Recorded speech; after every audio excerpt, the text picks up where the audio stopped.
Hi, welcome to our channel where we share the most intriguing stories. When city rules meet country grit, sparks fly. Rancher Randall Coleman just wanted peace on his Texas land until a bossy new neighbor threw a wild birthday bash on his pasture without asking. What followed? Fences, lawsuits, and one unforgettable battle for the dirt he owns. My name's Randall Coleman. I'm 39. I own 12 acres of pasture land in central Texas, and I'd sooner dig a trench with my bare hands than ever attend one of those saccharine HOA community mixers across the fence. See, this land's been in my family for over 60 years. My granddad bought it back when beef was cheap and land even cheaper. Now it's mine, and I run cattle, mend fencing, and mind my business. Or at least, I used to, until Karen Glynn moved in across the way and decided my business was hers too.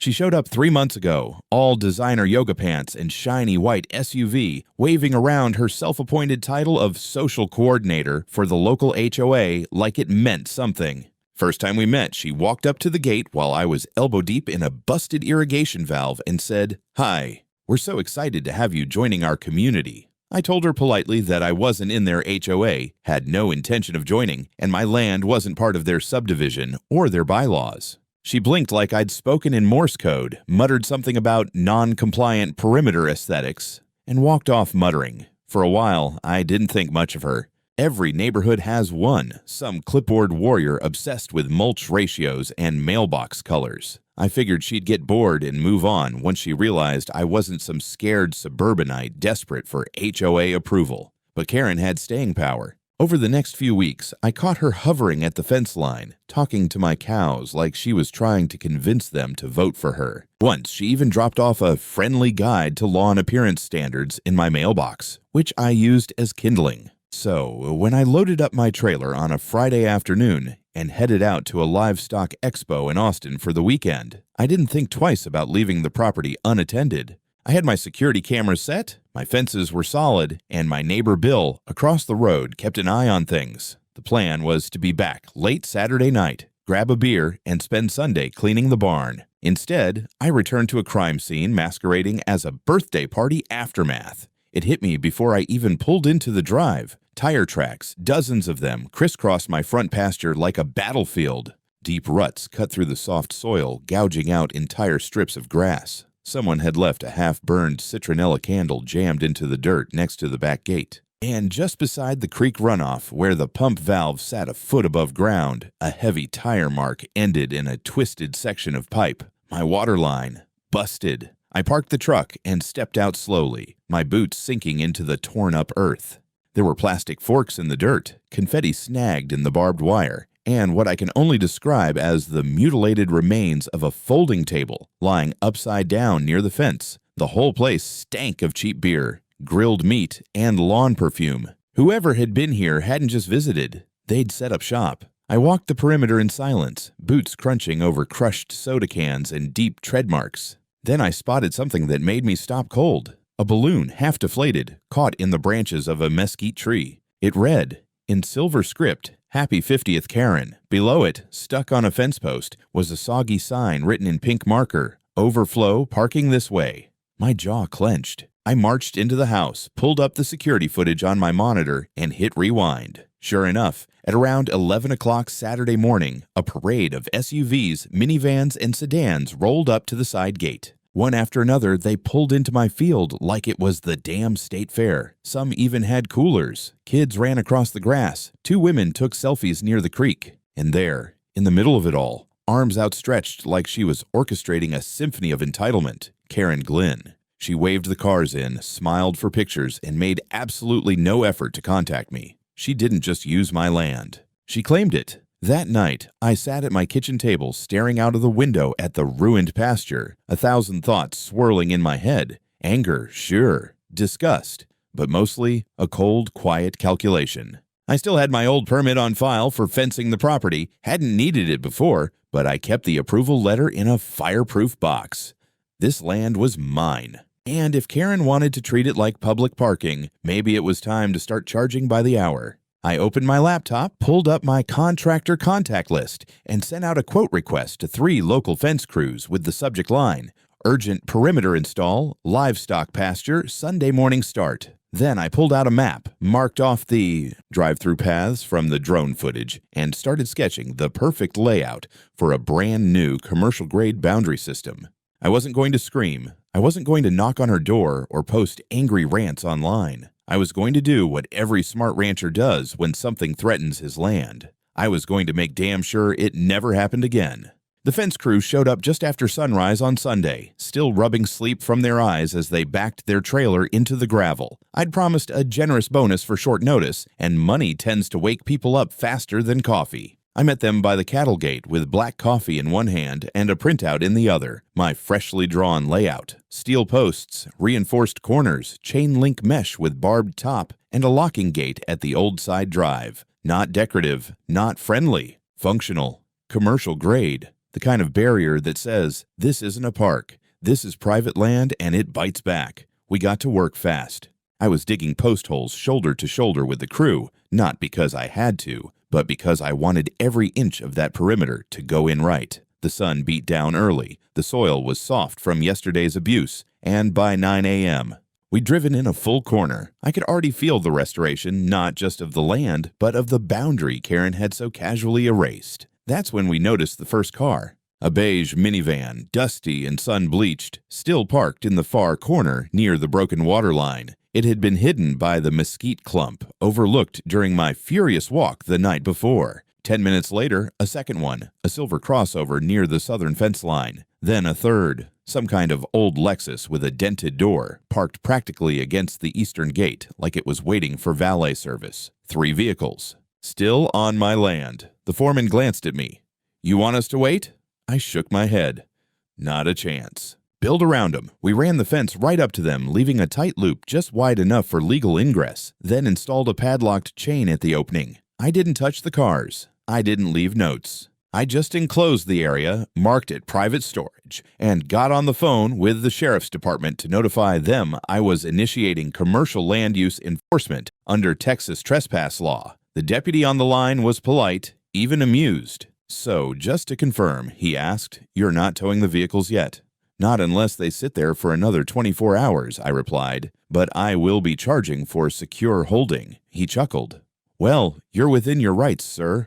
Let me know if they give you trouble. It didn't take long. Around noon, just as the crew was breaking for lunch under a tree line, a woman in yoga pants and oversized sunglasses came marching down the road toward the new gate. She was holding her phone like a sword, filming the scene in vertical video. Excuse me, she barked, coming to a stop right at the chain. My sister's car is in there. What the hell is this? I wiped my hands and approached slowly, boots crunching on fresh gravel. It's a fence, she gestured wildly. You can't just trap people's vehicles. That's, like, kidnapping for cars. I nodded toward the sign we'd posted on the post beside the gate. Private land, no trespassing. Unauthorized vehicles will be stored at owner's expense. Your sister parked on my land without permission, I said. That makes it unauthorized use. Per county standards for commercial property, vehicle storage starts at $1,500 per day. That clock started this morning. She turned purple. You're insane. That's robbery. No, ma'am, I said, holding up my phone. It's documented land use enforcement. I've got drone footage, camera logs, and a call record with the sheriff's office. You're welcome to pay the fee and collect the car anytime. She sputtered, cursed, and stormed back up the road, phone still rolling, muttering something about lawsuits and the Department of Car Freedoms, which I'm fairly certain does not exist. By 3 p.m., 2 more visitors came by. A man in cargo shorts with an energy drink and an attitude. A younger couple who started civil but escalated fast. I kept my tone even, gave them all the same message. I didn't take their cars. They left them, and now they were being stored on private property, legally. Nobody paid, not yet, but they left muttering. The messages were flying fast now. I saw 2 posts on the local neighborhood group by sunset, one titled, Aggressive Rancher Traps Guest Vehicles in Fence Maze, and another with a blurry photo of me and the crew installing barbed wire, captioned, This isn't a war zone, it's a birthday. Meanwhile, I kept building. We reinforced the main gate, welded in the heavy hinges, poured concrete around the corners. I had a spotlight system mounted on solar arrays by dusk and a trail cam pointed at the new lock zone. By the time I sat down that night with sore arms and grease on my face, the pasture was no longer an open invitation. It was mine again, and it was secure. The first knock came just after dawn on Monday. I'd been halfway through my second cup of coffee, boots still damp from walking the fence line, when I heard the rattle on the front gate. It wasn't urgent, no banging or shouting, just a polite, persistent rattle, like someone trying very hard not to sound nervous. I stepped outside and saw a man in khakis and a tucked-in golf shirt standing at the gate with a strained smile and a clipboard. He looked like someone who'd just come from a seminar on conflict resolution and already regretted it. I recognized him immediately. Daniel something or other, one of the HOA board members Karen had paraded around at their last neighborhood garage sale. "Mr. Coleman," he called out, squinting through the bars. "That's me. I'm here on behalf of the Maple Ridge HOA. We'd like to open a dialogue." That word made my teeth itch. I walked to the gate, leaned against the post, and folded my arms. "Dialogue about what?" He cleared his throat and held up the clipboard. "There's been concern regarding recent events on your property, the fencing, the impounded vehicles. Several residents have expressed that your response to Saturday's incident has been, disproportionate." I let out a low breath and counted to 5. "Let me ask you something, Daniel," I said. "If I drove my pickup across your backyard during your kid's birthday party, cracked a sprinkler line, dumped a grill on your flower beds, and left 3 trucks overnight, what would you do?" He hesitated. "Well, that's not quite—" "No, go ahead," I said. "Would you just open the garage and make us pancakes, or would you call the cops?" He opened his mouth, closed it again, and gave a practiced chuckle. "Look, Randall, nobody's denying there were missteps. Karen may have miscommunicated the arrangement, but filing commercial fees for parked vehicles, building a fence while people's property was still inside, that's setting a confrontational tone." "I didn't file fees," I said. "I posted rates. No one's been towed. No one's been locked in. There's an open exit with a lock they're welcome to pay for the code to. You all treated my land like an overflow lot for Chili's. I'm just treating it like what it is, mine." Daniel sighed and glanced at his clipboard again. "Karen is prepared to offer a formal apology if that would help de-escalate the matter. Perhaps we could waive the fees and just agree not to pursue legal action." It took me a second to process that sentence. I laughed, once sharp and humorless. "She's going to sue me? For fencing in my own damn land?"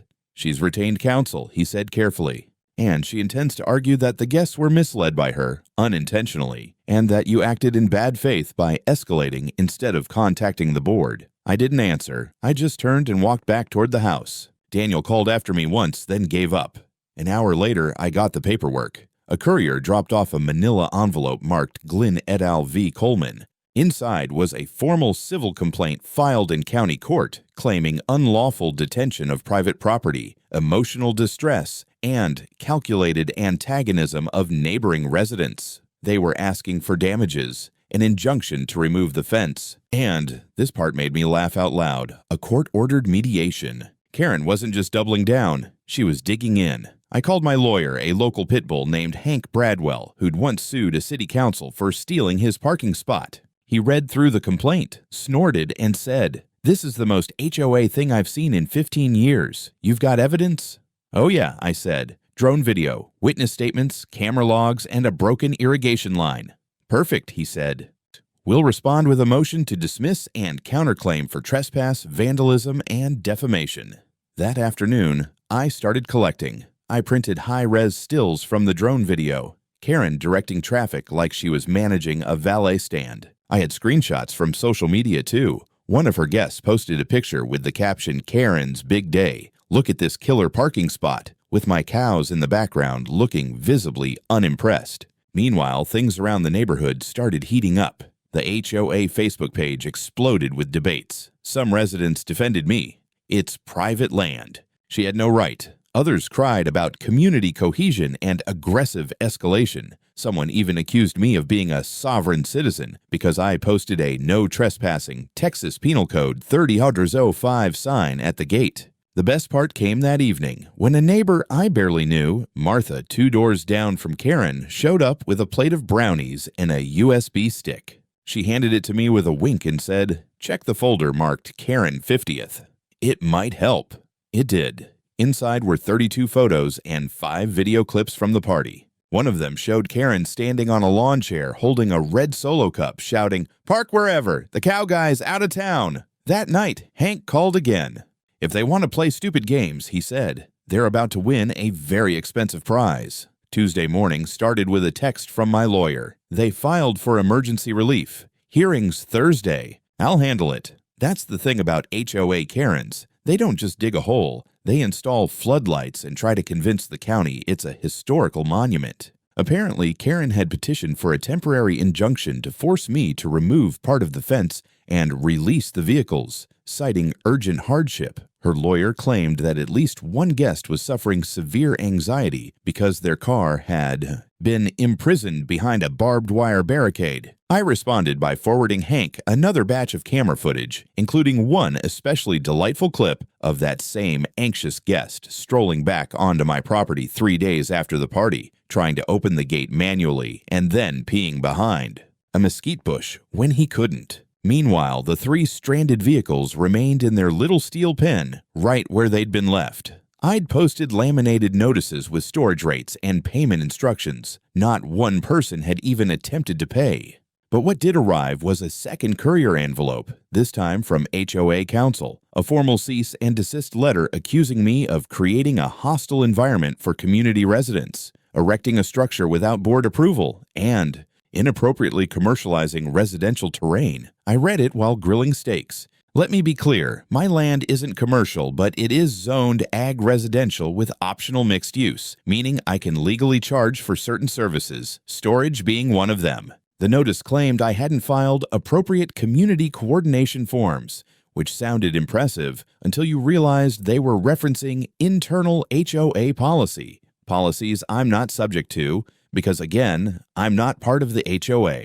You'd think someone in their legal team would have Googled that before printing a letter on gold-trimmed stationery. That evening, I decided to up the ante, not out of spite, but out of pure, uncut pettiness. I installed a solar-powered, motion-triggered speaker near the vehicle enclosure. Every time someone approached the locked gate, it played a recording. "This is private property. Your unauthorized vehicle is being stored at standard daily rates. Payment instructions are posted. Trespassers will be prosecuted." Apparently, this made someone very unhappy because the next morning I found the speaker smashed and tire tracks leading away from the enclosure. The fence itself was fine. Steel posts held, but now we had something else. Property damage. I downloaded the security footage and sent it to Hank. The plate number was crystal clear. "Perfect," he said. "We'll add vandalism to the counterclaim." The hearing on Thursday was a parade of absurdity. Karen showed up with her lawyer, a lanky guy in a beige suit, who looked like he'd practiced his outrage in the mirror. She was dressed like she was headed to church on a parade float, wide-brimmed hat, clutch purse, pearl necklace, and she didn't make eye contact with me once. I showed up in jeans, boots, and a clean button-down. Hank told me to keep quiet unless directly addressed, and to let the circus roll. Their argument was what you'd expect. The fence was dangerously aggressive, my signage was threatening, and my refusal to remove the barrier amounted to unlawful seizure of community property. They submitted character references, one from a guest who claimed to be trapped emotionally by the experience, and another from a board member who said I had a reputation for territorial behavior. Then Hank stood. He spoke for under 5 minutes, just 5. He presented the drone footage, Karen directing cars. He presented my deed, zoning maps, and property survey. He presented stills of broken pipe, damaged pasture, and the security video of the speaker being destroyed. He explained calmly and clearly that there was no easement, no agreement, no permission given, and that Karen's claims of misunderstanding had already been undermined by photographic evidence and social media posts. He also included a flash drive labeled Karen 50th compiled. The courtroom monitor displayed a 10-second clip from Martha's footage showing Karen on a folding chair, red cup in hand, yelling, "He's not even in town. Park wherever you want." You could hear a pin drop. The judge, an older woman with a voice like an exhausted school principal, took off her glasses and sighed. "Mrs. Glynn," she said, "did you receive explicit permission from Mr. Coleman to use his land?" Karen started to speak, then hesitated. "No, Your Honor," her lawyer answered for her. But there was an assumption. Assumption is not permission, the judge snapped, especially not in Texas. Mr. Coleman had the legal right to secure his property. The request for emergency relief is denied. Karen's jaw visibly clenched. Her lawyer tried to object, but the judge raised her hand. If I were you, I'd advise your client to settle before this becomes a textbook case of malicious trespass and possibly fraud. We walked out without saying a word. Outside, 2 local reporters were waiting near the courthouse steps. Someone had tipped them off. One of them approached me for comment. I just said, "I'll let the paperwork speak for itself," and walked to my truck. Later that night, Hank texted me a single word: checkmate. I didn't expect a damn parade, but I'll admit, I thought maybe, just maybe, that court ruling would make Karen crawl back under whatever monogrammed rock she came from. Instead, the woman doubled down like she was playing blackjack with someone else's chips. The very next day, I found a brand new stack of flyers duct taped to the HOA bulletin board at the end of the cul-de-sac. Headline in bold red letters: "Danger at the fence line. What Randall Coleman isn't telling you." It was 4 pages of poorly formatted rambling, complete with photos of my gate, cherry-picked quotes from neighborhood comments, and a grainy zoom-in on my posted storage rate sign, as if that alone was proof of villainy. She claimed I was turning a quiet rural area into a commercial trap, that I refused to compromise, and, my favorite, that I posed a hazard to children with barbed fencing and electronic surveillance. The part about me threatening women and families with armed intimidation tactics was especially rich, considering my idea of aggression was a laminated sign and a Bluetooth speaker. Now, I don't usually bother with drama, but slander's a different beast, especially when it starts landing in the wrong hands. Saturday morning, I got a letter from the County Code Enforcement Office. Karen had submitted a formal complaint that I was operating a private storage business without a license. According to the letter, they were obligated to perform a site inspection to ensure compliance with zoning and usage laws. I could already picture her smug face as she licked the stamp. By noon, the inspector arrived, a lean, sunburnt guy named Roger who looked more annoyed than concerned. He stepped out of the county truck, clipboard in hand, and raised an eyebrow at the pasture. "Mr. Coleman." "Yep." "You here for the comedy show?" he snorted. "You're not the first one we've had flagged by these folks." He walked the perimeter with me, asked a few standard questions, took some photos of the fence, and reviewed the documents I'd prepared in advance. My zoning code, ag residential certificate, special use provision for temporary storage. Roger flipped through it all while muttering under his breath about wasted man hours. When he finally shut the folder, he said, "Looks like you're about the most compliant landowner I've inspected all month. Hell, that sign alone is cleaner than half the county." Then he handed me a copy of the original complaint. "You'll want this for your records." She attached printouts from the HOA handbook, as if that applies to you. It was getting clearer by the day. This wasn't about cars anymore. It wasn't even about fences. This was about control, and the fact that she didn't have any over me. That afternoon, Hank came by in person. "Just filed your counterclaim," he said, handing me a copy. "Trespass, defamation, vandalism, and false reporting. We're requesting $15,000 in damages and an injunction against further HOA interference." 15? I raised an eyebrow. "That's just for now. Wait until we factor in the busted irrigation system and loss of pasture value from tire damage. And the social smear campaign. That's gonna cost her." As if on cue, a car pulled into my driveway, an older model sedan with 2 women inside. One of them stepped out and introduced herself as Sandra Weathers, an HOA resident who'd lived in the neighborhood for nearly 20 years. "I just want to say," she began, nervously glancing around, "that not all of us support what she's doing. It's gotten out of hand." The other woman, Maria, from 2 houses down, nodded and handed me a USB stick. "You might want this," she said. "Karen's been posting in a private Facebook group. We screenshotted everything before she cleaned it out this morning. I plugged it into my laptop that evening. What I saw was gold. There were over 60 screenshots of Karen ranting in the group, calling me a rural extremist, accusing me of threatening HOA cohesion, even brainstorming how to get county officials to cite me for imaginary violations. But the best one? A post that read, "He'll crack under public pressure. We'll bury him in complaints until he caves." That one made Hank practically whistle through his teeth when I forwarded it. "Game over," he said.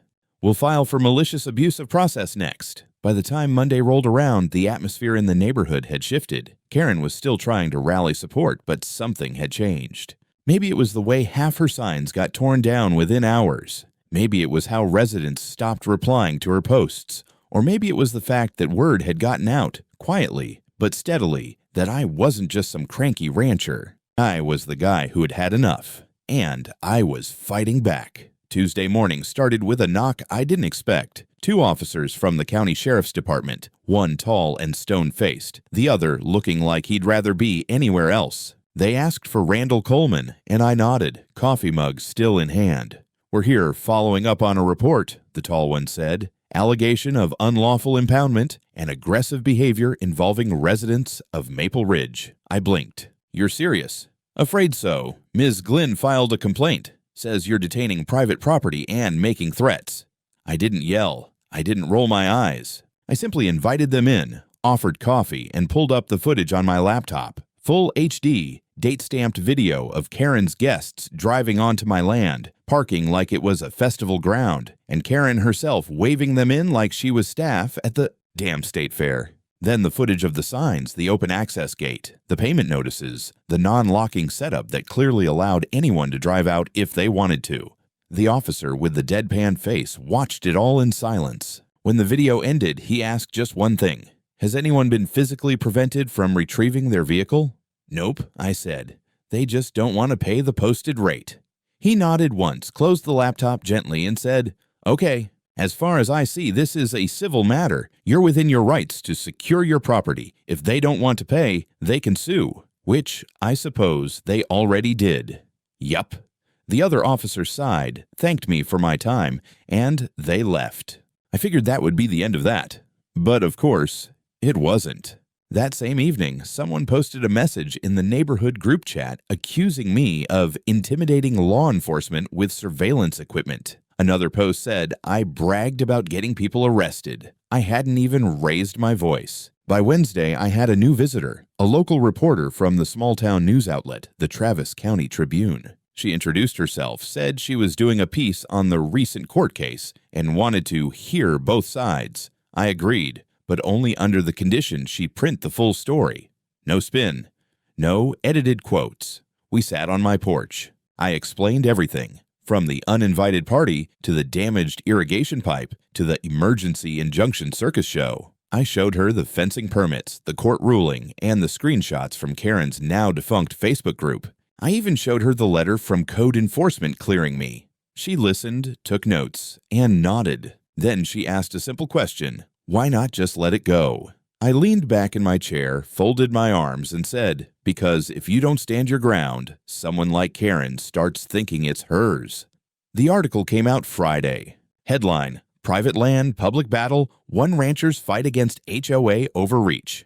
It wasn't a hit piece. It was measured, factual, and, bless her heart, it included the full quote from Karen's deleted post about burying him in complaints. That did it. By Saturday, my mailbox was full, not with threats, but with letters of support. Former HOA members, ranchers, even one woman from Arizona who dealt with weaponized neighborhood rules. Some sent small gift cards. One guy mailed me a bumper sticker that read, "I own the dirt I stand on." Then came the kicker. A lawyer from the HOA's own board, not Karen's hired attorney, but one of their internal advisors, reached out through Hank and asked if we would consider a settlement and ceasefire to protect community morale. Translation, they were spooked. Apparently, Karen's antics had started to backfire on the HOA itself. Residents complained about her abuse of position, about her wasting funds on lawyers, and about her escalating a situation that had clearly been avoidable. Let them stew, Hank said. We've got 2 more filings in motion. If they want out, they'll pay to get out.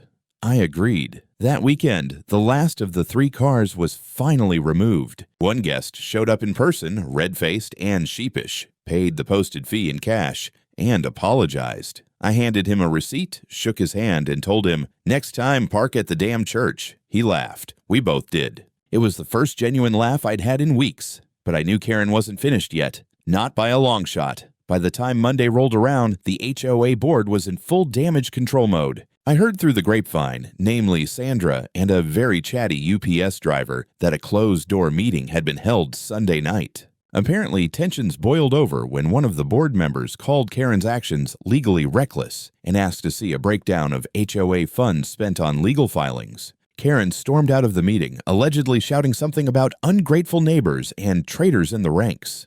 Real community leadership material. Meanwhile, Hank had already filed the second wave of claims: malicious prosecution, property damage, defamation, and unlawful interference with business practices.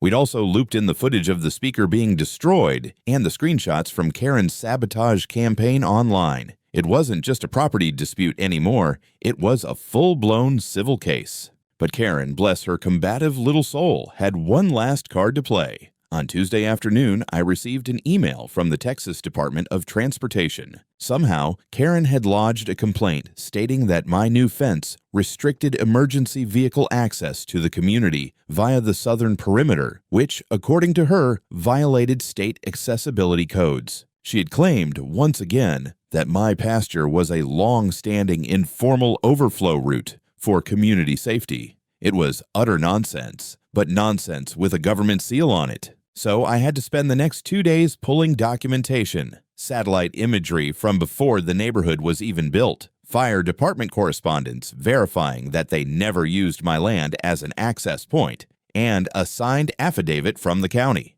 Engineers stating that no easement or right-of-way had ever existed on my parcel. Tedious? Yes, necessary. Also, yes. By Thursday, the claim was closed without merit, but it left a bad taste in my mouth. This wasn't a neighborly spat anymore. This was targeted harassment, and I had no intention of letting it pass. So, I made a decision. I'd been considering building a second cattle barn near the east end of the property, away from the main house. But now, I was going to build it right next to the HOA fence line, 10 feet from Karen's back garden. Perfectly legal, completely within zoning rights, and undeniably symbolic. I submitted the permits Friday morning. By afternoon, the rumors had started flying. Did you hear Randall's building a butchering shed next to Karen's patio?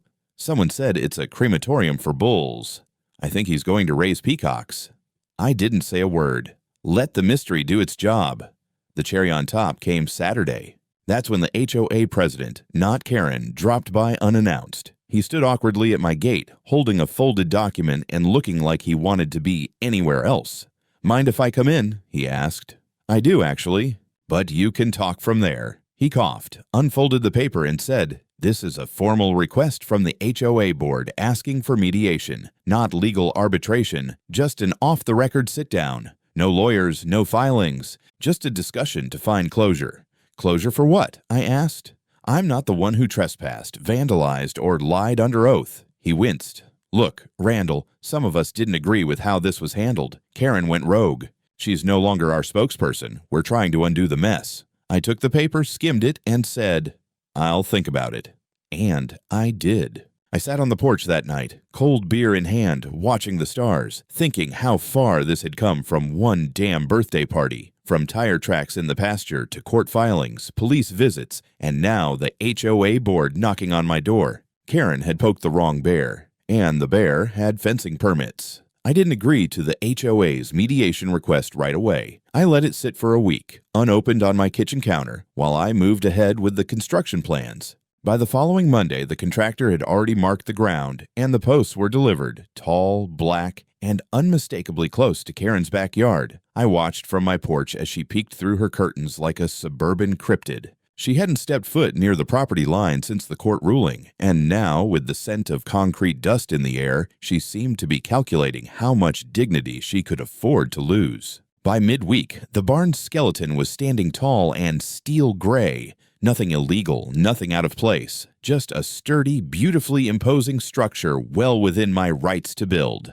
And when I added a small ventilation fan that hummed just loud enough to be annoying during dinner hours, that was just icing. But then came the letter, not from Karen, from her realtor. Turns out, Karen had decided to sell. The note was polite, formal, and deeply passive-aggressive. Our client would appreciate it if you would consider relocating or visually buffering the new structure, as it may affect property showings. I laughed so hard I almost dropped my coffee. I wrote back a single sentence. Tell your client she should have considered that before hosting a rodeo on my front lawn. Within 3 weeks, the for sale sign went up. She was gone before the end of the month. The HOA board, now thoroughly decarened, followed up on their offer for mediation. This time I accepted, not to settle but to finish it properly. We met at a local BBQ joint. No suits, no files. Just pulled pork, sweet tea, and a table full of people trying not to admit they'd backed the wrong horse. I made it clear I wasn't joining the HOA, I wasn't ceding land, and I wasn't taking down the fence. What I did offer, though, was a handshake and a proposal for peaceful coexistence, as long as nobody tried to turn my pasture into a parking lot again. They agreed. We shook hands. They paid for lunch.